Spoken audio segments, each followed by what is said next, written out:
네, 그럼 이번에는 여러분들이 앞에서 보셨다시피 우리는 로밍하는 과정에서 어느 부분에서 시간을 소비하게 될 것이다라고 하는 것을 반복적으로 살펴봤어요.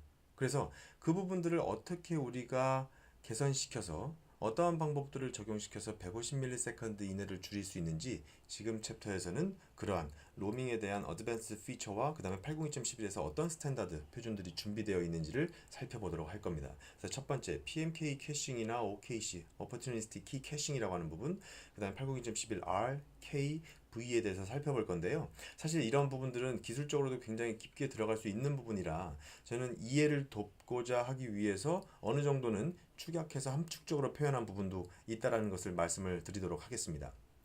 그래서 지금 제가 말씀드리는 이번 챕터를 통해서 보시고 혹시나 좀 더 깊게 보실 수 있는 부분들은 지금 저희가 살펴볼 이해를 바탕으로 인터넷을 통해서 살펴보시면 이게 이런 내용에서 이렇게 들어가는 거였구나 좀 더 쉽게 이해하실 수 있을 것 같아요. 첫 번째 802.11R이라고 하는 것이 있기 전에 BMK 캐싱, OKC 이런 것들이 있었던 것 같은데 요거에 대해서 살펴보자 라고 하는 챕터예요. 여기에서 보면 제가 802.11R 이전이라고 표현한 부분은 뭐냐면 802.11R이라고 하는 획기적으로 로밍의 획기적인 이러한 표준이 나오게 된 시점 이전에 이 PMK 캐싱이라고 하는 페어와이즈 마스터 키 캐싱 혹은 오퍼튜니스트 키 캐싱이라고 하는 이런 기능들이 있었어요. 이것은 현재로도 사용하고 있는 기능들입니다. 그래서 이 아이들이 로밍 시간을 줄이기 위한 과정에서 어떤 시간을 어떻게 줄여 가게 되는지 이제 그 부분들을 먼저 살펴보도록 하겠습니다. PMK 캐싱이에요. 이 부분은 무엇이냐면 여러분들 이 왼쪽에 이 과정은 우리가 앞서서 첫 번째 챕터에서도 봤던 것처럼 일반적인 과정이죠. Prove, Authentication, Association, Eve Authentication, 4-way 핸드쉐이킹 과정 이런 과정이에요. 하다 보니 몇백 밀리세컨드 이상의 시간이 소요하게 될 것이고요. 그죠? 근데 이것이 PMK 캐싱이라고 하는 것을 하게 되면 어떻게 될 것이냐? 와우. 여기에 해당되는 1X 과정에 해당되는 부분이 통째로 빠지게 됐구나. 이것은 마치 우리가 WPA2 프리시어드 키, PSK를 했던 것과 같이 50에서 80ms 이내로 모든 것이 끝난다라고 하는 그거 과정과 굉장히 유사해요. 이렇게 되면 이것만 빠지는 것만으로도 얘는 150ms 이내로 로밍을 할 수 있게 되는 거죠. 그죠? 그럼 얘가 어떻게 동작을 하게 되느냐? 단말이 다른 AP로 로밍을 하게 되는 과정에서 어소시에이션 이 리퀘스트 안에 PMK ID라고 하는 값을 넣어서 올려보냅니다. 이 얘기는 무엇이냐면 첫 번째 AP에 처음 붙을 때는요. 이 단말은 802.1x 인증까지 다 포함해서 이 과정을 다 거칩니다.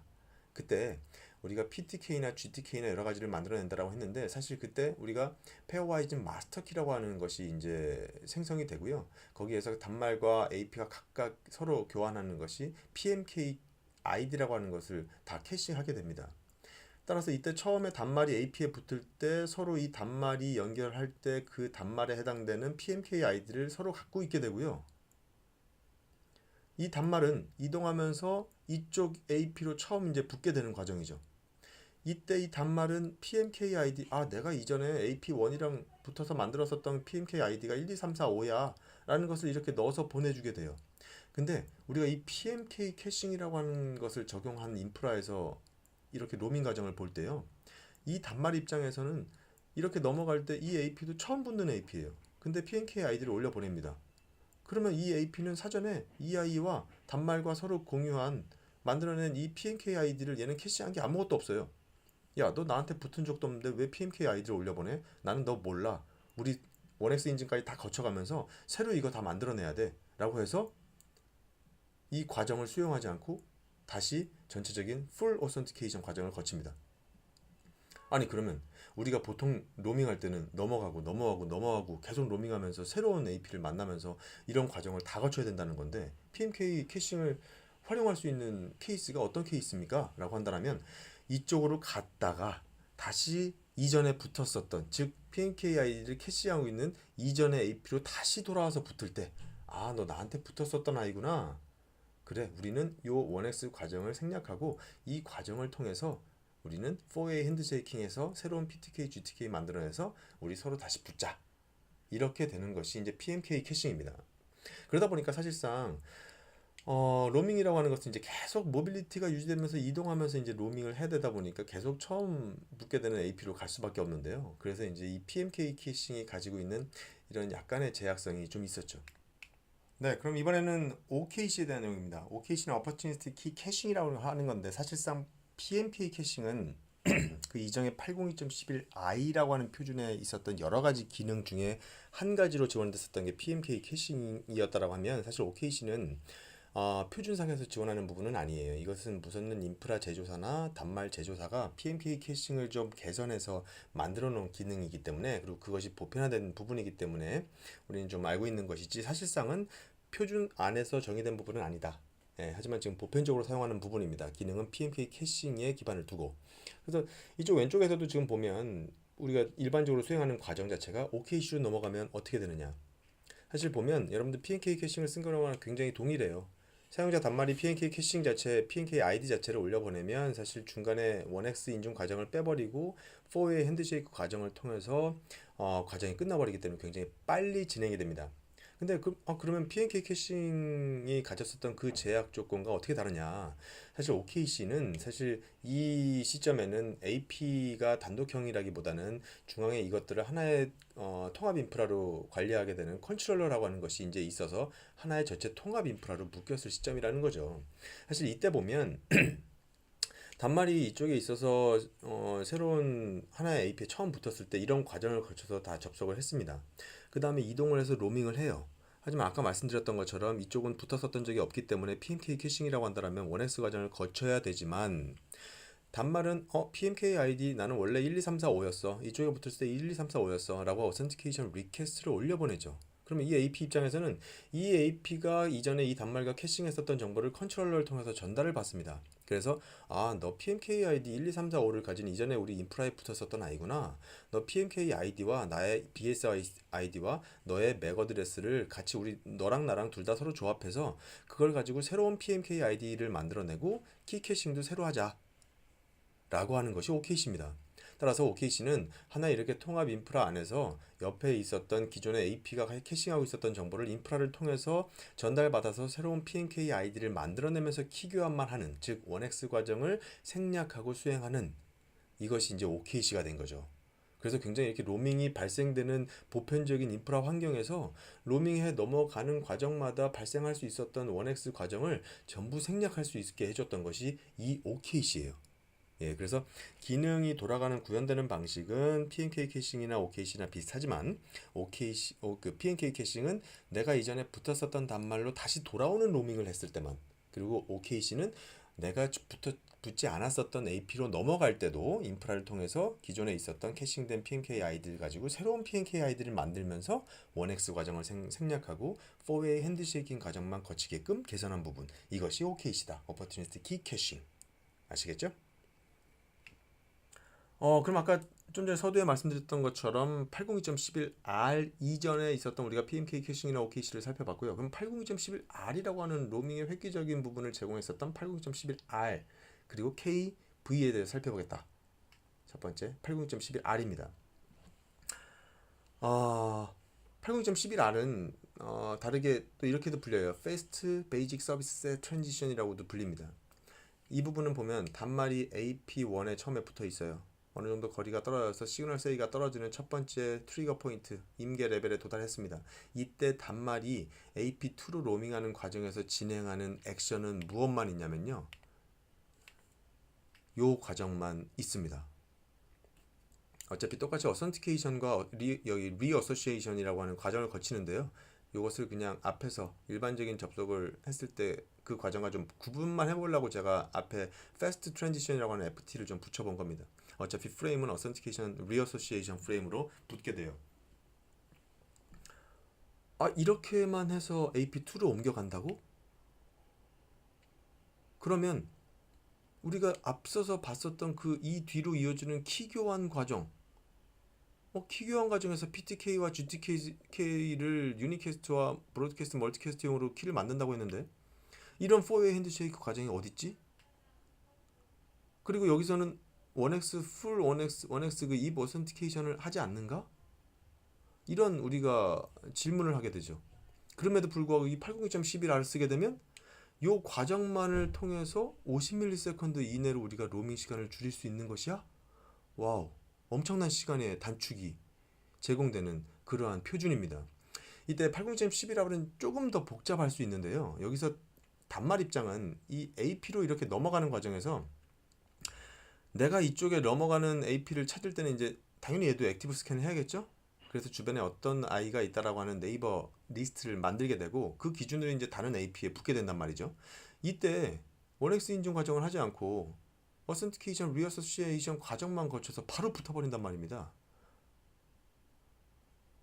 이 과정은 무언가를 여기서 하는지를 우리가 좀 더 봐야겠지만 내가 넘어갈 AP와 AP1에 붙어있는 상태에서 다른 AP와 미리 이 과정을 다 거치고 바로 로밍을 해버린다는 겁니다. 이 과정은 이 단말이 11R을 통해서는 무선상으로 넘어갈 AP와 할 수도 있고요.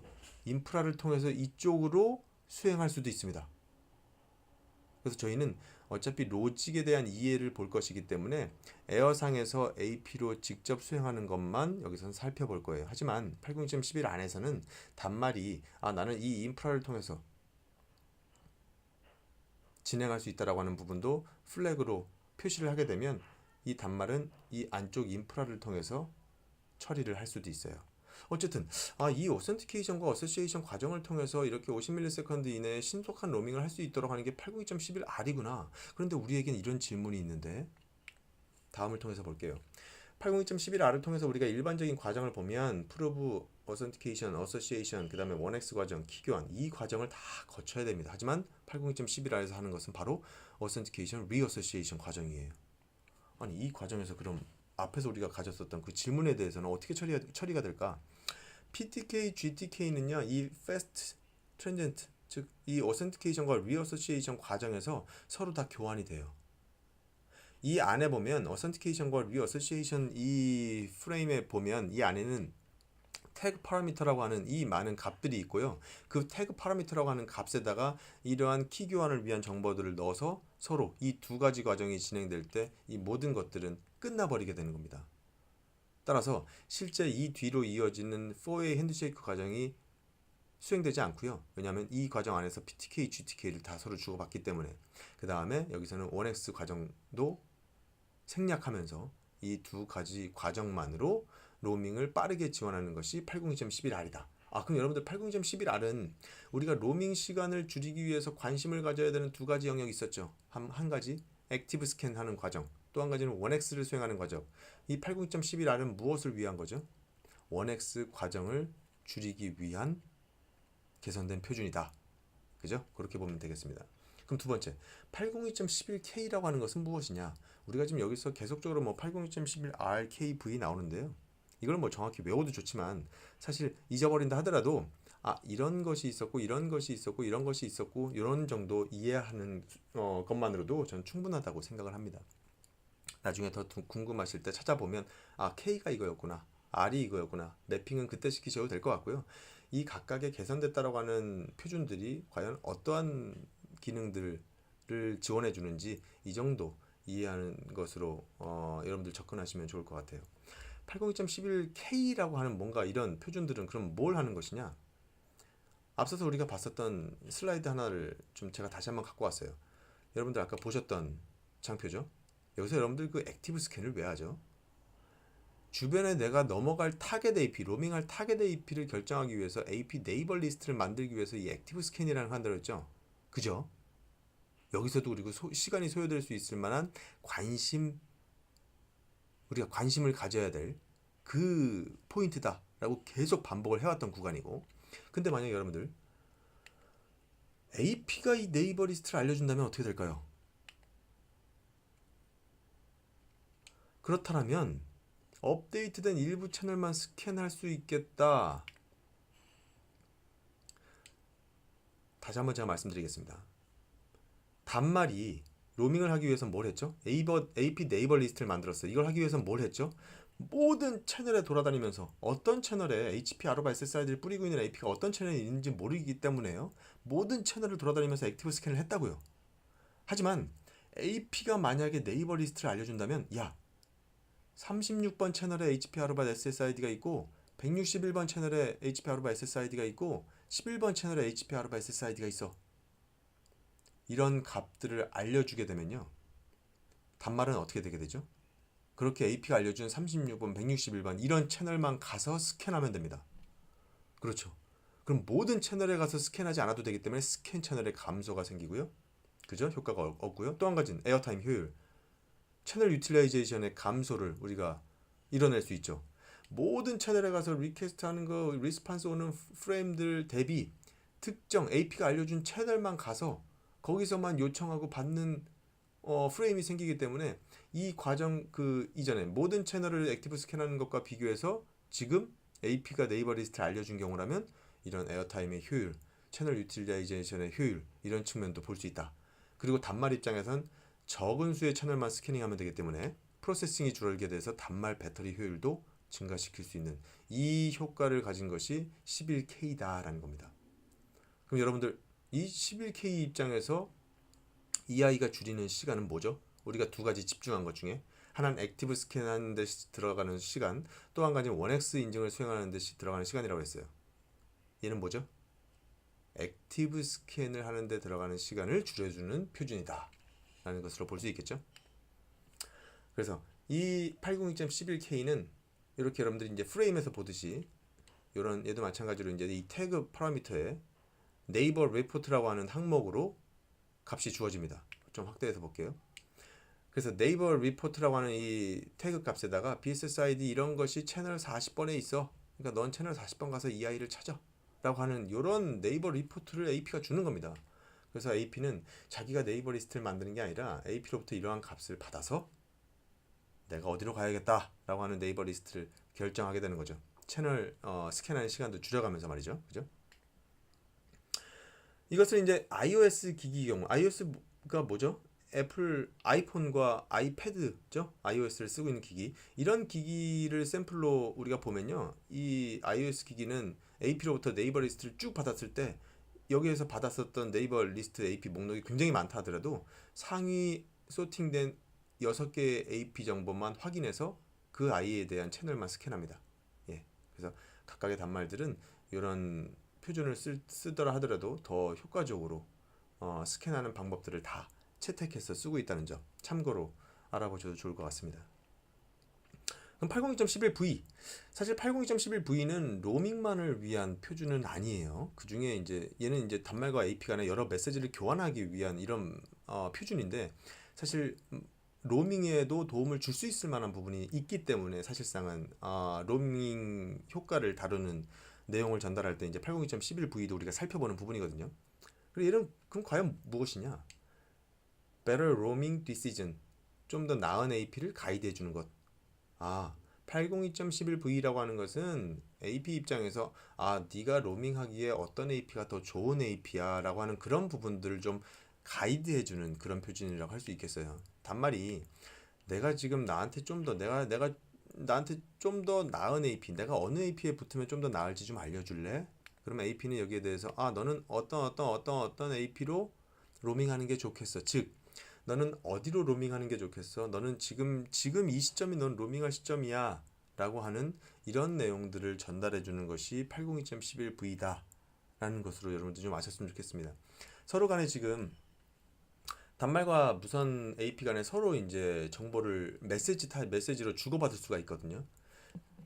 단말 입장에서는 내가 주변에 들리는 AP들에 대한 시그널 정보는 이런 것들이야 라고 하는 정보를 AP한테 줄 수도 있고요. AP 입장에서는 지금 너한테 가장 네가 붙기에 좋은 AP는 이 AP야 라고 이런 타입으로 알려줄 수도 있습니다. 그러면 이렇게 각각의 802.11R과 K와 V가 무엇인지 우리가 앞에서 간단히 살펴봤고요. 간단히 정리해보면 802.11R은 802.1x 입 과정을 생략할 수 있게끔 해준 부분. 802.11K는 무엇이냐? 내가 액티브 스캔을 전체 모든 채널에서 하던 것을 하지 않아도 되게끔 AP가 주변에 이런 AP의 네이버 리스트, 네이버 레포트를 먼저 전달해준 이런 표준이다. 802.11V는 그렇다면 이 상황에선 너한테는 좀 더 이 AP가 더 나아라고 하는 부분을 단말과 AP가 서로 메시지를 802.11V 메시지를 주고받음으로 인해서 이렇게 좀 더 나은 AP를 가이드해주는 이런 측면의 표준들을 우리가 살펴보았습니다. 그럼 여기서 우리가 앞서서 계속 반복적으로 봤었던 우리가 집중해야 되는 두 가지 포인트, 액티브 스캔을 하는데 들어가는 시간, 802.1x에 소요되는 시간, 이 두 가지로 계속 강조를 하면서 봤어요. 그러면 어떤 기능들이 액티브 스캔 시간을 줄이기 위한 표준이나 혹은 기준이었냐, 그 기능이었냐? 80.11K, 그죠? 네이버 레포트를 먼저 전달해준 당연히 액티브 스캔 시간을 줄여줄 수 있는 표준이죠. 또 한 가지는 80.11V, 너한테는 이 아이가 좀 더 좋을 것 같아 라고 알려주는 부분. 또 한 가지는 DFS 채널을 사용하지 않아도 될 만큼 AP가 이렇게 많지 않다. 우리가 사용하기에 채널 수가 현재 부족하지 않다라고 할 때라면 가급적이면 DFS 채널을 쓰지 말자. 왜냐면 앞서서도 여러분들 봤듯이 DFS 채널은 패시브 스캔만 처음에 하게끔 기다려야 되는 채널이라고 했죠. 그죠? 그 다음에 우리가 1X 과정을 생략할 수 있게 해주는 것.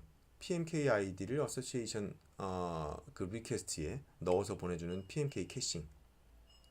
또 한 가지는 OKC, Opportunistic Key Caching. 또 한 가지는 802.11R.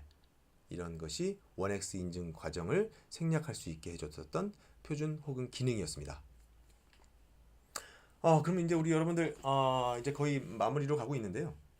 단말들은 뭐 수십 대, 수백 대, 수천 대들이 다 조금씩 다른 패턴들을 보입니다. 우리가 하나의 AP에서 다른 AP로 갈 때 카트 위에다가 뭐 30개, 50개 단말을 다 올려놓고 이동을 하면요. 이 아이들은 다 조금씩 다른 성향의 패턴으로 두 번째 AP에 로밍을 하게 될 거예요. 그래서 각각의 특정한 단말에 우리가 거기에만 집중해서 로밍이라고 하는 것을 접근할 수는 없지만요. 우리가 지금 여기서 보듯이 좀 어느 정도 대표적으로 우리가 많이 보는 이런 메이저 디바이스들에 대해서는 적어도 좀 살펴본다면 그래도 이런 아이들이 공통적으로 어떤 부분은 좀 보여주는구나. 그래서 우리가 하나에 딱 특화돼서 적용할 수는 없지만 좀 그래도 보편적으로 베스트 프랙티스로 적용할 수 있을 만한 인프라에 적용할 수 있을 만한 방법들을 좀 뽑아낼 수 있겠구나 라고 하는 것으로 좀 우리가 그런 공통적인 개선안을 뽑아내기 위해서 이런 메이저 밴드들의 디바이스들의 보이는 로밍 패턴을 좀 알아볼 필요가 있겠다. 그래서 일반적으로 우리가 좀 보면요. 보편적으로 모바일 단말은 마이너스 65db에서 마이너스 70db 정도 사이에서 로밍을 이제 좀 준비해야겠다. 즉 로밍 트리거 포인트 첫 번째 임계 레벨에 좀 오게 됩니다. 그 다음에 직접 이제 도저히 기존에 있는 AP랑 도저히 못 붙겠어. 난 다음 AP로 넘어갈 거야. 라고 실제 로밍을 결정하는 과정은요. 마이너스 70db에서 마이너스 75db 정도 사이에서 보편적으로 로밍 결정을 좀 하게 됩니다. 하지만 이렇게 시그널 기반으로 두 번째 임계 레벨을 적용해서 로밍을 결정하는 아이도 있지만 어떤 단말들은 이 임계 레벨, 이 로밍 트리거 포인트에서 네이버 리스트를 좀 스캐닝해서 액티브 스캔을 통해서 다 만들어낸 다음에 넘어가는 실제 로밍을 결정하는 과정을 단순히 이 시그널 세기로 결정하는 것이 아니라요. 나는 주변에 내가 현재 붙어있는 AP보다 어느 정도 뭐 8이 되든 12가 되든 15가 되든 20이 되든 어느 정도 신호 세기가 큰 AP가 있을 경우에 글로 갈 거야 라고 결정하는 단말들도 있습니다. 그래서 이 두 번째 임계 레벨을 결정하는 부분은 신호 세기로 하는 부분, 절대적인 신호 세기로 하는 부분. 또 한 가지는 내가 현재 붙어있는 AP보다 상대적으로 얼마만큼 큰 신호 세기 AP를 찾았을 경우, 이때 이제 로밍 결정을 하게 된다라고 보시면 좋을 것 같아요. 첫 번째 맥OS입니다. 맥OS는 제가 여기 좌측 하단에 이 링크도 같이 포함을 시켜놨는데요. 애플 경우에 굉장히 바람직하게 지금 사용자한테 알려주는 정보가 무엇이냐면 맥이 되든 아니면 모바일 디바이스가 되든 로밍에 대한 정보를요 굉장히 자세하게 제공합니다.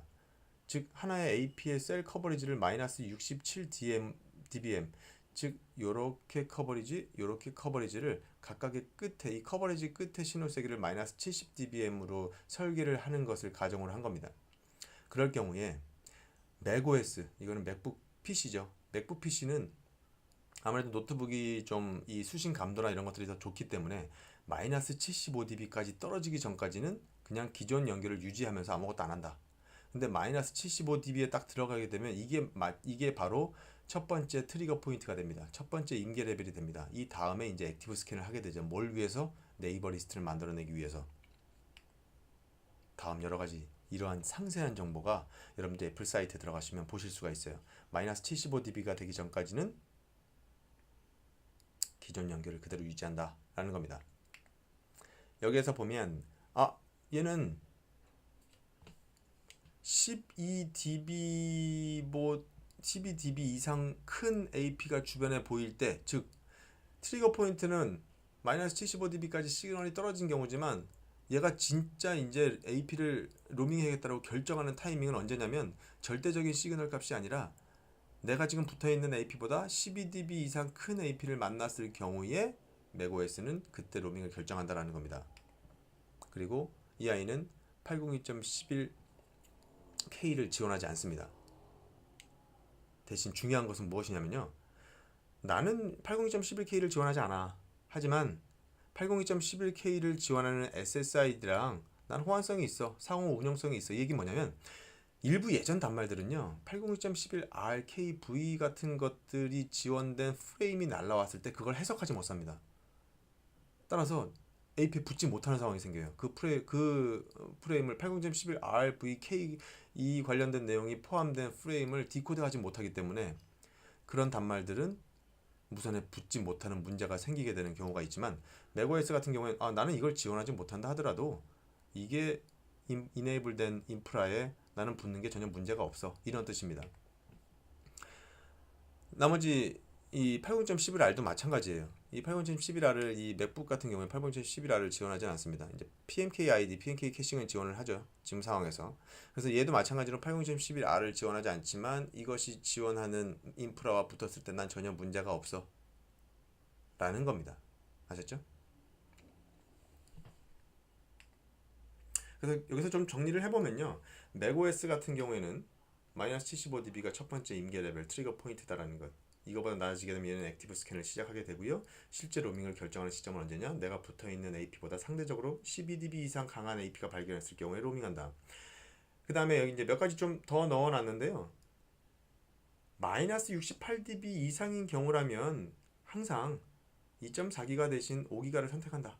5기가가 적어도 5기가 신호 세기가요, 2.4가 5기가보다 좀 세게 들린다 하더라도 5기가 신호가 마이너스 68dB 이상으로만 들리기만 하면 얘는 5기가 신호를 계속 유지해서 붙겠다. 왜냐하면 로밍은 다른 AP로 가는 것만이 아니라 다른 라디오로 옮겨가는 것도 어떻게 보면 로밍이라고 할 수 있거든요. 왜냐하면 라디오가 다른 경우도 BSSID가 달라지기 때문에.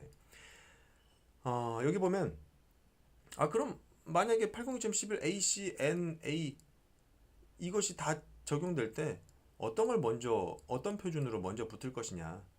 마이너스 65dB 이상의 여러 개의 5기가 SSID가 보일 때 이 SSID가 68dB 이상만 되기만 하면 무조건 상위 표준을 잡겠다라는 것. AC 우선, N 이건 레거시죠, 그죠? 그래서 우리가 마이너스 68dB 이상만 되면 여러분들 단말은 AP와 802.11AC로 붙게 될 겁니다. 그 다음에 채널도요 마찬가지로 인프라가 80MHz 채널 본딩을 해놨을 경우라면 단말 입장에서 이것으로 먼저 붙고요. 그 다음에 40메가 채널, 20메가 채널 이런 순서로 이제 채널 대역폭도 선택을 한다. 그리고 우리가 지금 세션에서 여기서 이제 계속 영상에서 살펴보고 있는 부분은 이 부분들 802.11V, K, R 다 미지원합니다. 하지만 이런 부분에 대해서 호환성을 제공하기 때문에 여기에서 인프라에서 제공하고 있다 하더라도 맥OS 부분에서는 문제가 생기진 않아요. 대신 PMK 캐싱과 OKC를 지원하기 때문에 이 방식으로 이 맥OS는 1X 과정을 생략할 수 있게끔 이 OKC로 지원할 수 있으니까 여러분들 그런 방식에서 맥OS의 로밍 개선 포인트가 무엇인지 접근해 볼 수가 있을 것 같습니다. 이제 두 번째 iOS 디바이스예요. 얘도 마찬가지로 왼쪽 하단에 이 링크를 넣어놨고요. 애플의 그 아이패드, 그 다음에 그 애플 아이폰이 되겠죠. 여기서도 이제 똑같이 중첩 설계는 마이너스 67dBm이지만 모바일 디바이스가 맥북보다 노트북보다는 아무래도 좀 수신감도 RSSI가 좀 낮은 편이기 때문에 얘는 임계 레벨, 첫 번째 임계 레벨을 마이너스 70dBm으로 잡았어요. 좀 더 높은 시그널로. 그 다음에 아까 맥북은 12dB가 상대적으로 큰 쪽이라면 다 붙는다고 했는데 얘는 12dB 컸을 때 옮겨가는 경우도 있고 8dB 큰 경우에 올려가는 것도 있네요. 한번 살펴보겠습니다. 얘는 이제 첫 번째 임계 레벨 마이너스 70dB 가기 전까지는 그냥 그대로 붙어 있을 거야. 이것이 지난 다음에 액티브 스캐닝을 하겠죠. 여기서 보니까요, 단말이 무언가 송수신을 하고 있을 때는요. 주변에 8dB만 큰 AP가 보여도 바로 넘어가겠습니다. 아마 서비스 퀄리티를 조금이라도 높게 해주기 위해서. 왜? 지금 현재 송수신 혹은 보이스 통신 이런 걸 하고 있기 때문에. 하지만 이런 송수신을 사용하지 아무것도 데이터 통신을 하고 있지 않은 경우엔 굳이 이 단말을 다른 쪽 AP로 넘길 필요는 없기 때문에 좀 더 시그널 높은 AP가 옆에 보일 때까지 기다리게 한 거예요. 따라서 아이폰 같은 경우에, 아이패드 같은 경우에는 로밍 트리거 포인트가 첫 번째 지났다 하더라도 상대적으로 그 주변에 12dB 이상 커지는 AP가 없다라면 송수신을 하지 않는 경우에서는 그냥 머물러 있게 하겠다. 하지만 12dB 이상 커진 AP를 발견하면 글로 로밍하게 되는 겁니다. 지금 이 상태에서 여러분들 보시면요. 802.11K도 지원하고요. 아까 제가 그 802.11K 표준을 다룰 때 잠깐 샘플로 말씀드린 것처럼 iOS 기기는 AP로부터 받은 네이버 리스트의 첫 번째 6개의 엔트리 정보만 참고해서 확인하게 됩니다. 또 802.11R도 지원하고요. 그래서 좀 정리를 해보면 마찬가지로 iOS 디바이스 같은 경우에는 마이너스 70dB까지 유지하고요. 송수신을 하고 있을 경우 안 할 경우에 따라서 상대적으로 얼만큼 큰 AP가 보이면 로밍하게 된다를 결정하게 됩니다. 따라서 만약에 여러분들이 보이스 통신을 VIP 폰으로 하고 있을 경우라면요. 마이너스 70dB 정도에 가서 이제 액티브 스캐닝을 시작했겠죠. 그러다가 이제 계속 주변에 큰 시그널들을 못 찾았어요. 그러다가 이제 마이너스 75dB까지 이제 떨어졌다라고 가정을 해보면 이때 연결되어 있는 상황에서 이거보다 내가 붙어 있는 것보다 뭐죠? 여기서 지금 여기는 사용 중이기 때문에 8dB 이상이 큰 AP를 발견할 경우죠. 따라서 마이너스 75dB보다 8dB가 큰 마이너스 67dBm의 옆에 AP가 발견됐을 경우라면 로밍을 하겠다 안 하겠다? 이때는 보이스를 사용하고 있는 경우이기 때문에 로밍을 한다라는 겁니다.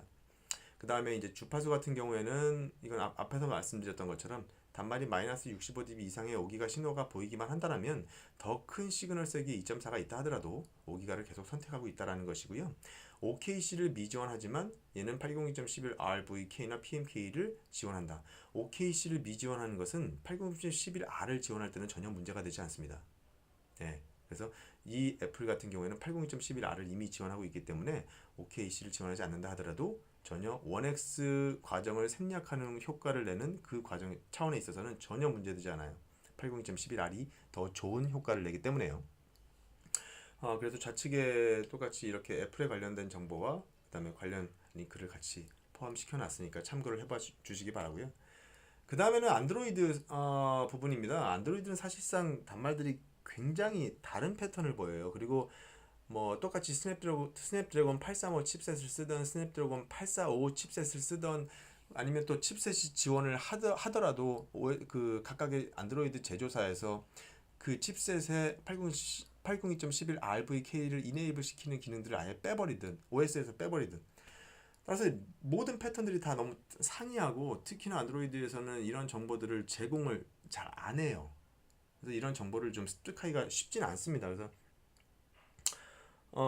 여러 뭐 몇 가지 참고 내용이나 인터넷을 통해서 보긴 봤지만 그래서 삼성 갤럭시 6, 7, 8에 대해서만 좀 간단히 다뤄봤습니다.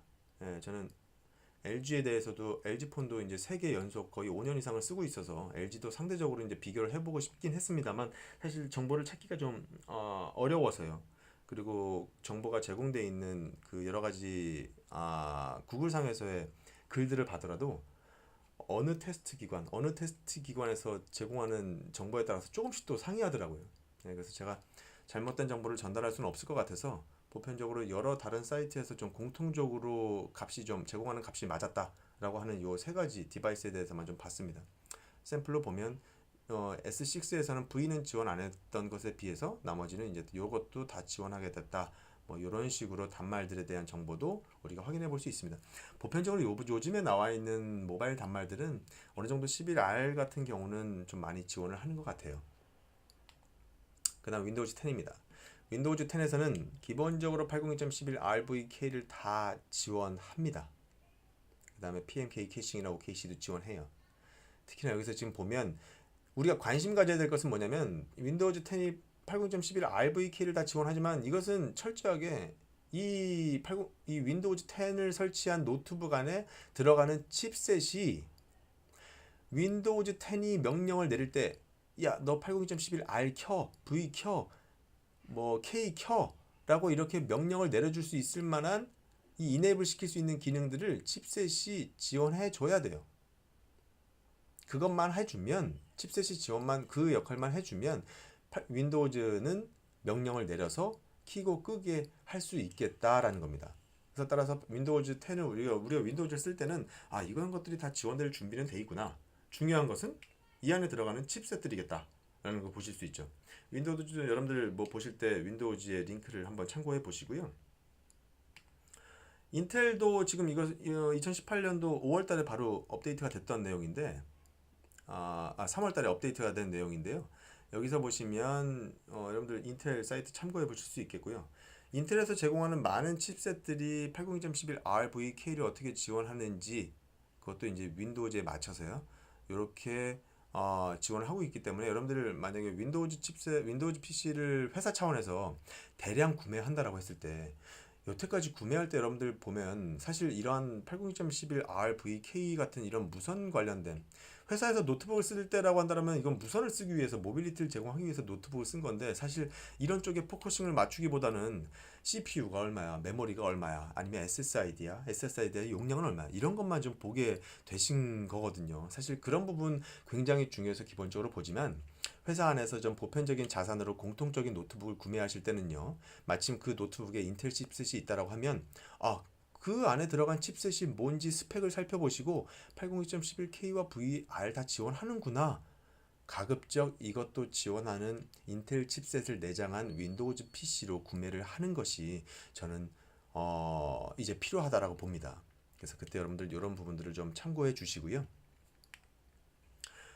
또 한 가지 이제 여러분들 보시면 다음 사이트에 보시면 여기서는 이제 사람들이 각자 다 자기가 사용하는 여러 가지 폰들에 대해서 무선 프레임의 그 패킷들을 올려놓은 이 사이트입니다. 그래서 보시면 이 안에는 여러분들 사이트에 들어가 보시면 굉장히 많은 단말들이 있어요.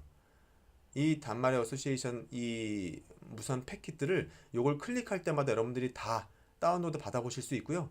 그래서 여기서는 실제 이 단말이 어떤 채널을 지원하는지도 볼 수 있고, 그죠? 802.11V를 지원하는지 아닌지도 볼 수 있고요. 여기 이제 다만 R과 K에 대해서 나와 있지 않지만, 그래서 이런 여러 가지 802.11에 대한 표준은 어떤 걸 AC를 지원하는지, N을 지원하는지, 멀티 유저 마이머는 지원하는지 안 하는지, 지원하는 채널이 어떤지, 그리고 보편적으로 많은 제조사들이 144번 채널을 지원하지 않는 단말들도 있는데 어떤 단말들은 또 다 지원하는지 이런 여러 가지 정보들을 굉장히 많이 알아보실 수 있는 부분입니다. 그래서 이 아이들이 보내는 그 프레임 패킷 PK 파일도 여러분들이 다운로드 받으셔서 와이어샷 같은 것으로 실제 좀 들여다 보실 수도 있는 유용한 사이트니까요. 여러분들 필요하실 때 한 번씩 들어가 보셔도 좋을 것 같습니다.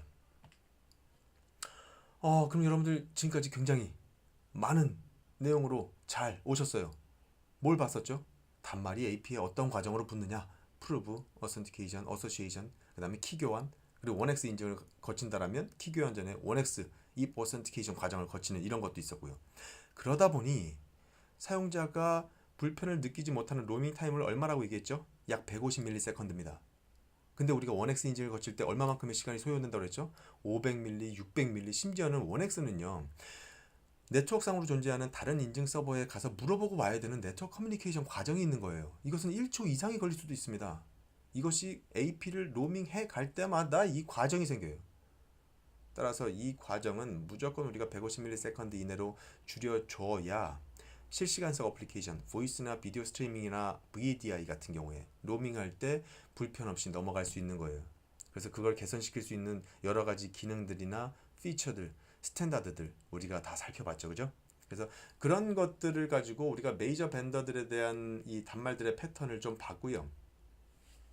그런 것들을 통해서 전체를 다 어떻게 딱 하나의 단말만 맞출 수는 없지만 공통적으로 어떠한 베스트 프랙티스를 가지고 할 수 있는지 그것에 대해서 살펴보도록 하겠습니다. 다음 세 가지로 나누어서 좀 살펴볼게요. 커버리지 디자인입니다. 우리가 처음에 로밍이라고 하는 것이 정의할 때 SSID가 같은 BSSID가 이동하면서 커버리지가 중첩이 돼 있는 경우에 연결 끊김없이 넘어가는 것을 로밍으로 하고 보자 라고 말씀을 드렸어요. 따라서 중첩 설계를 해야 되는데요. 사실 이 중첩이 더 커지는 것도요. AP가 이 사이에 위치한 AP들이 어디로 갈지를 모르기 때문에 이 커버리지 중첩이 커지는 것도 로밍의 좋은 부분이 아닙니다. 따라서 이 커버리지는 이 둘 간에 약 15에서 30% 정도의 중첩이 되게끔 해야 되고요. 어플리케이션, 리얼타임 어플리케이션의 특징에서는 약 20에서 25% 정도의 중첩으로 만들어 두시는 것이 좋습니다. 그 다음에 이 경계 레벨은 이 커버리지 경계는 이만큼 75dB로 가정하면 커버리지 중첩은 더 커진 거니까 마이너스 70dBm 정도나 마이너스 65dBm 정도로 이 서클을 가정하고 크기를 가정하고 15에서 30% 중첩으로 만드시면 될 것 같아요. 그래서 이것은 이제 보편적으로 사용하는 우리 그 각각의 사용하고 계시는 회사의 단말들에 대한 특성들 그거에 따라서 그 아이의 첫 번째 임계 레벨이 얼마인지 뭐에 따라서도 이거 커버리지 영역은 조금씩 달라질 수도 있으니까 보편적으로는 이런 정도로 우리가 설계를 한다 해야 한다 라고 보시면 될 것 같습니다. 그 다음에 한 가지 더 볼 수 있는 부분이요. RF 컨피그레이션적인 측면입니다. AP 밀집 환경에서, AP 밀집 환경이에요. AP가 밀집된 환경에서라면 사실상 이 옆에 있는 AP 쪽으로 갔다 하더라도 사실상 이 AP에 계속 붙어 있을 확률이 높거든요. 그죠? 왜냐면 시그널들이 너무 촘촘하게 많이 보이기 때문에. 이런 환경에서는 로밍을 좀 더 이쪽으로 잘 해주기 위해서 적용할 수 있을 만한 부분은 뭐냐면요. 신호가 이 색깔이 진할수록 시그널이 센 것이다라고 가정하고 여기에 AP가 있다라고 가정하면요. 거리가 멀어질수록 시그널은 낮아지지만 그때 거리가 멀어지면 시그널이 낮아지면서 리트라이가 생기면서 리트라이가 계속 생기면 뭐라 그랬죠? 말하는 속도를 낮춰버린다고 그랬죠. 즉 이렇게 말하는 레이스를 줄여버립니다.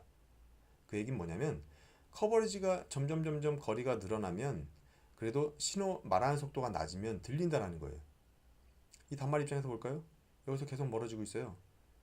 여기 색깔은 24Mbps까지는 들리는 케이스고 요걸 지나면 24Mbps까지는 못 들어요. 그래서 서로 18Mbps로 낮췄다고 생각하겠습니다. 여기서 18Mb로 좀 낮추니까 이렇게 말하는 속도를 우리 서로 천천히 낮추니까 여기선 들린다. 나갔어요. 여기서는 이전에 얘기했었던 이 18Mbps의 속도로도 안 들리네. 우리 떨어뜨리자. 12Mbps, 6Mbps 속도로 말하는 속도를 좀 굉장히 천천히 얘기해보자. 근데 여기까지 왔어요. B라는 지점까지 왔더니 난 12Mbps나 6Mbps로도 안 들려요. 그래서 1Mbps까지 낮춰서 얘기를 하게 됩니다. 1Mbps, 6Mbps 이런 상황까지 낮춰가면서 듣게 하고 싶지 않아요. 여기에 이 한 가닥 끈을 잡고 머물러 있게 하고 싶지 않아요. 6Mbps, 1Mbps 정도까지 떨어지면 애지간해선 여기에 붙지 말고 다른 쪽으로 붙게끔 하고 싶은 겁니다.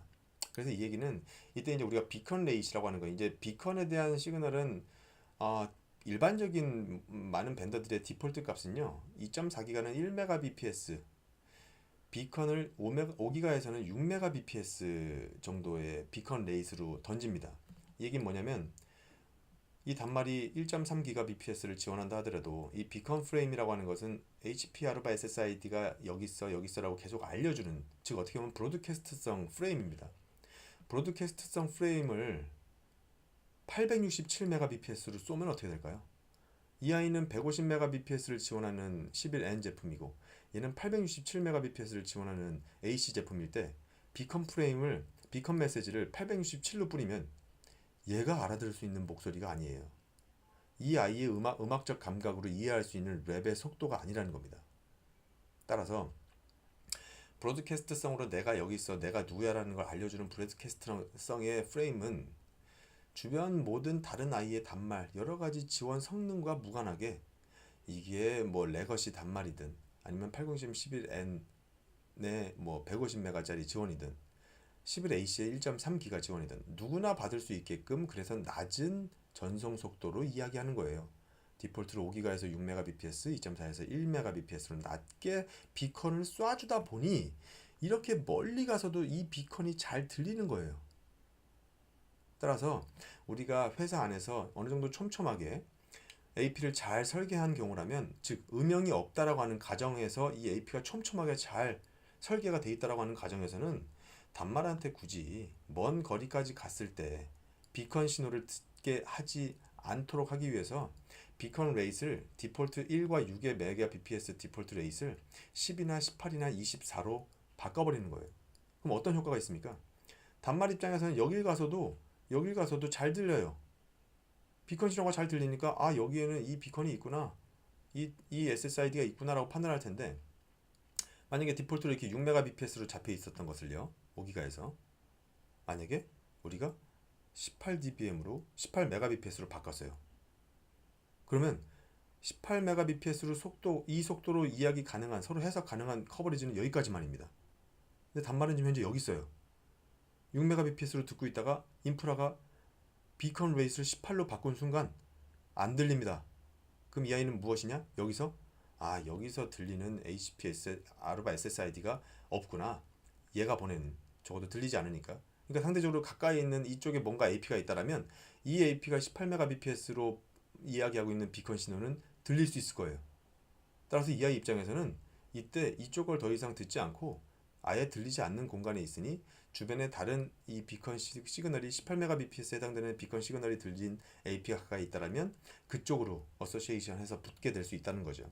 따라서 음영이 없게끔 일반적으로 설치된 오피스 환경에서라고 한다면 비컨 레이스를 1이나 6으로 많이 떨어뜨리지 않고 10이나 18, 24Mbps로 조율해서 사용하면 민감한 어플리케이션을 사용할 때 로밍하는 과정에서 좀 더 도움이 되는 이 RF적인 설정이다 라고 말씀을 드리고 싶습니다.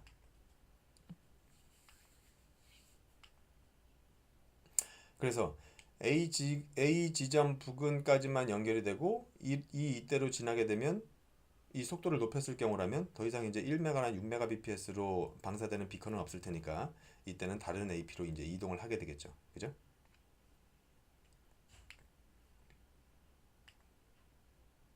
그래서 이것을 좀 그림으로 간단히 좀 보면요.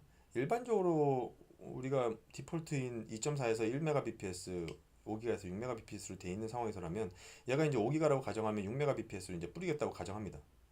이쪽에서 뭐 마이너스 65dB에 어느 정도 시그널 세기로도 들리고, 여기서 마이너스 75dB로도 이제 들리는 상황이고, 근데 여기서 마이너스 85dB 상황으로 이제 굉장히 멀리 떨어져 있는 상황인데도 이게 모바일 단말일수록 더 이런 성향이 강하지만 비컨 프레임이 이제 왔을 때 시그널이 이렇게 마이너스 85라고 하더라도 들리기만 한다면 비컨이 들리면 여기 있다라는 걸 알잖아요. 그러니까 이 아이한테 이제 계속 붙게 되는 겁니다. 여기서도 들린다라고 하는 게 문제죠. 비컨이 6Mbps라고 하면 굉장히 멀리까지 날아가는 거니까, 굉장히 멀리서도 들을 수 있으니까. 근데 만약에 이런 인프라가 나는 이제 비컨을 24Mbps로만 뿌릴 거야, 그러면 이만큼까지 다 6Mbps로 들렸던 신호가 23Mb로 이 속도로 이야기하면 여기 정도까지밖에 안 들릴 거예요.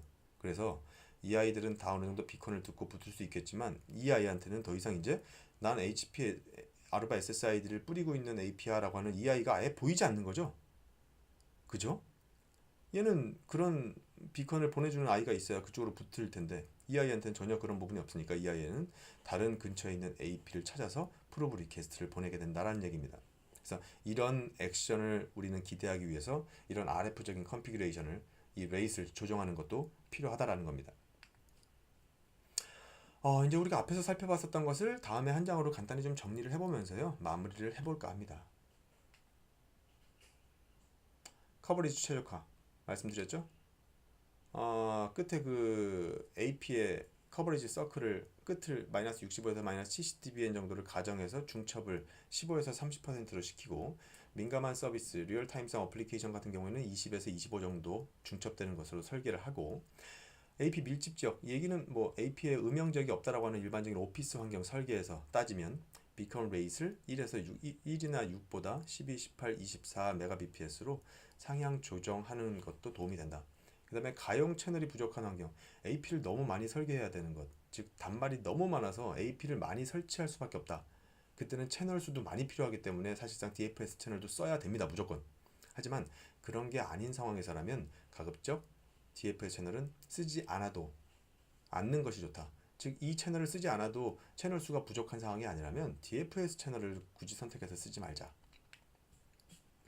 시큐리티 인증, PMK 인증, 그렇죠? 프리셔드 키 기반이나 우리는 1X 인증을 엔터프라이즈 환경에서 씁니다. 이때 우리는 시간을 소요를 줄이기 위해서 PNK 캐싱 적용하고요. 그 다음에 OKC 적용하고요. PNK 밸리데이션과 함께 OKC 적용하고요. 그 다음에 80.11 RKV를 적용해서 쓰면 됩니다.